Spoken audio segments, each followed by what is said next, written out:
Assalamualaikum warahmatullahi wabarakatuh. Alhamdulillah. Alhamdulillahilladzi amarna an nusliha ma'ishatana linayli ridha wa sa'adah wa naquma bil wajibati fi ibadatihi wa taqwa. Ashhadu an la ilaha illallah wa ashhadu anna Muhammadan Rasulullah. Allahumma salli wa sallim wa barik ala Muhammad al-hadi ila siratikal mustaqim wa ala alihi wa sahbihi wal mujahidin fi sabilikal qawim. Amma ba'd, faya ayyuhal muslimun ittaqullaha haqqa tuqatih wa la tamutunna illa wa antum muslimun. قال الله تعالى في كتابه الكريم أعوذ بالله من الشيطان الرجيم واعبدوا الله ولا تشركوا به شيئا وبالوالدين إحسانا وبذي القربى واليتامى والمساكين والجار ذي القربى والجار الجنوب والصاحب بالجنب وابن السبيل وما ملكت أيمانكم إن الله لا يحب من كان مختالا فخورا. Ma'asyiral muslimin rahimakumullah. Pada kesempatan di hari Jumat yang penuh berkah ini, di hari yang diberkahi oleh Allah Subhanahu wa taala, di mana penghulu segala hari adalah hari Jumat. Pada hari ini 28 Muharram 1444 Hijriah atau 26 Agustus 2022 Miladiah. Khatib berwasiat dan berpesan kepada kita semua yang hadir pada hari ini, termasuk diri khatib sendiri. Marilah kita berusaha dan berupaya meningkatkan kadar keimanan dan ketakwaan kita kepada Allah Subhanahu wa taala. Takwa dalam arti kita menjalankan segala yang telah Allah perintahkan dan menjauhi apa yang Allah larang. Ma'asyiral muslimin rahimakumullah. Pada kesempatan ini khatib mengambil judul khutbah pentingnya berbakti kepada orang tua. Alhamdulillah, puji serta rasa syukur kita panjatkan atas kehadiran Allah Subhanahu wa taala yang mana telah banyak memberikan banyak nikmat iman dan Islam kepada kita semua.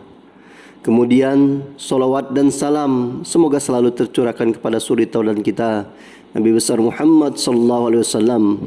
Mudah-mudahan kita semua mendapatkan syafaat atau pertolongan beliau di hari kiamat nanti, di mana tidak ada pertolongan kecuali dari Allah dan Rasulnya, yaitu Nabi Muhammad sallallahu alaihi wasallam.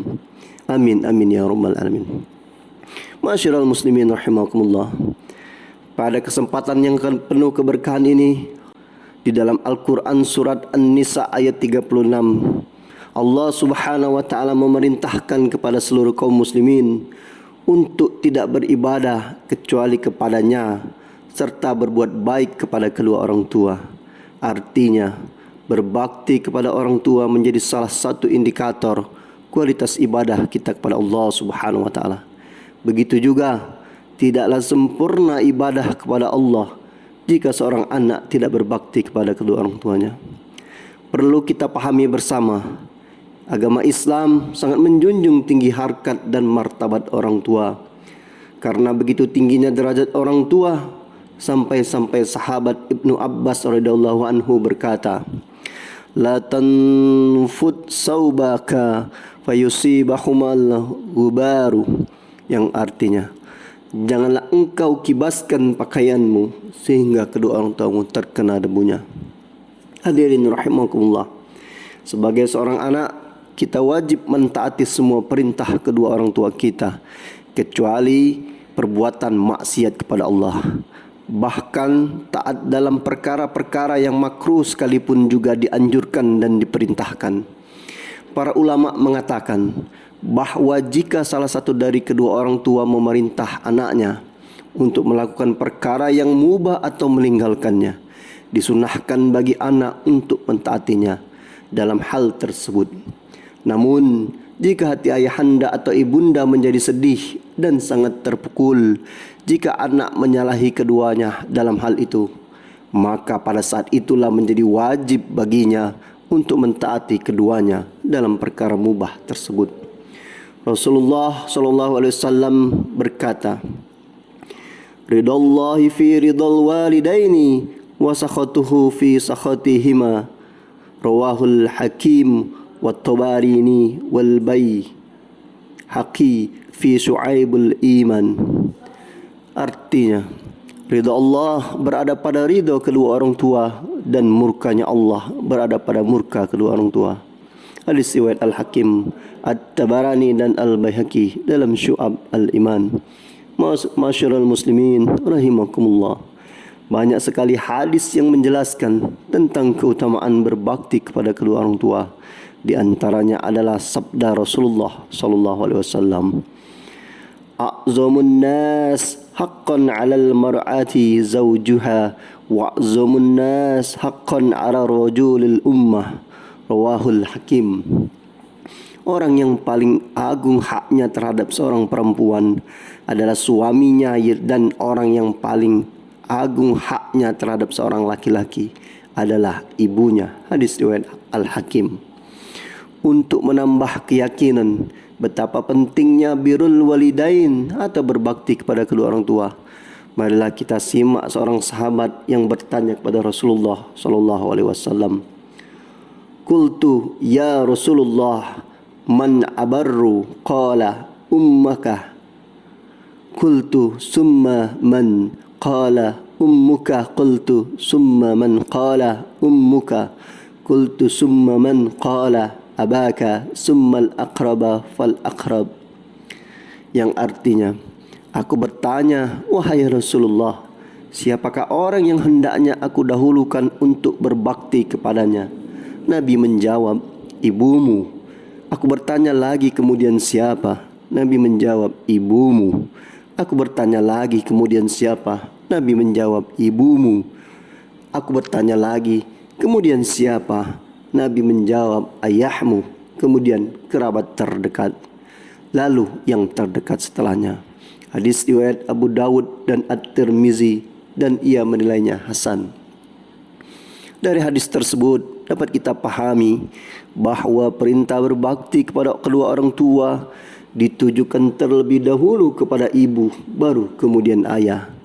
Beberapa alasannya antara lain karena ibu telah mengandung kurang lebih 9 bulan lamanya, kemudian melahirkan dengan taruhan perjuangan hidup dan mati.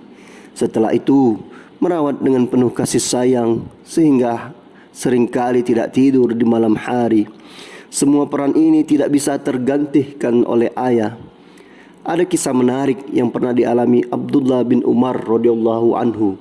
Suatu hari, beliau pernah melihat seorang laki-laki menggendong ibunya di punggungnya, kemudian tawaf mengelilingi Ka'bah. Dengan nafas terengah-engah, laki-laki itu lalu bertanya kepada Ibnu Umar, wahai Umar, apakah anda menilai aku telah memenuhi hak ibuku?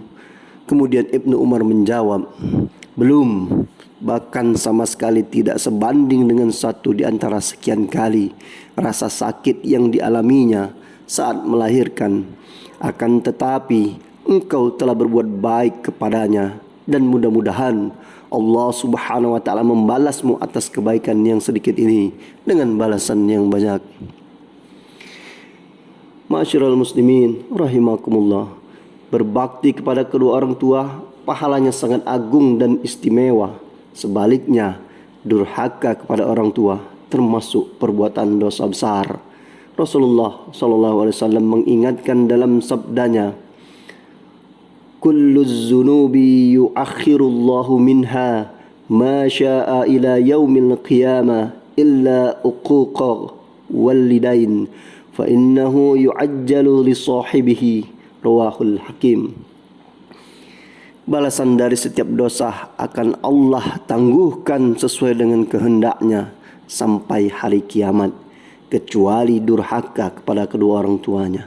Sesungguhnya Allah akan mempercepat siksaan bagi pelakunya. Hadis riwayat Al-Hakim. Ma'asyiral muslimin, salat Jumat rahimakumullah. dengan memperhatikan anjuran Rasulullah SAW tersebut, marilah kita bertekad dan berusaha untuk meningkatkan bakti kita kepada kedua orang tua kita. Paling tidak ada 3 hal atau 3 cara untuk berbakti kepada kedua orang tua. Yang pertama, bertutur kata yang baik, lemah lembut dan sopan. Karena salah satu bentuk bakti kepada kedua orang tua, begitu pentingnya tutur kata yang baik, sampai-sampai Allah Subhanahu wa taala di dalam surat Al-Isra ayat 23 melarang seorang anak berkata cis kepada kedua orang tua, apalagi membentak dan menghardik dengan perkataan keras yang menyebabkan orang tua menangis sedih. Sungguh, jika kita dapat merasakan naluri perasaan seorang ibu, rasa sakit ibu saat melahirkan masih bisa tertahankan, tetapi rasa sakit ketika ibu dibentak dan dihardik oleh anak yang telah dikandungnya, perasaan batinnya sangat terpukul sakit. Lebih sakit saat ibundanya melahirkan dengan perjuangan nyawa. Yang kedua, taat dan patuh kepada kedua orang tua. Sebagai seorang anak, wajib baginya untuk taat dan patuh kepada kedua orang tuanya selama perintah itu tidak mengandung unsur dosa dan maksiat. Namun, jika kita tidak dapat memenuhinya, maka kita pun harus menolaknya dengan lemah lembut dan penuh pengertian. Dan yang ketiga, jika orang tua sudah meninggal dunia, seorang anak bisa mendoakan, menyambung silaturahmi dengan kerabat dan bersedekah atas nama orang tuanya. Ma'asyiral muslimin rahimakumullah. Abu Sa'id Malik bin Rabi'ah As-Sa'di berkata, suatu hari kami pernah berada di sisi Rasulullah SAW. Ketika itu ada datang seseorang dari Bani Salimah. Ia berkata, wahai Rasulullah, apakah masih ada bentuk berbakti kepada kedua orang tuaku ketika mereka telah meninggal dunia?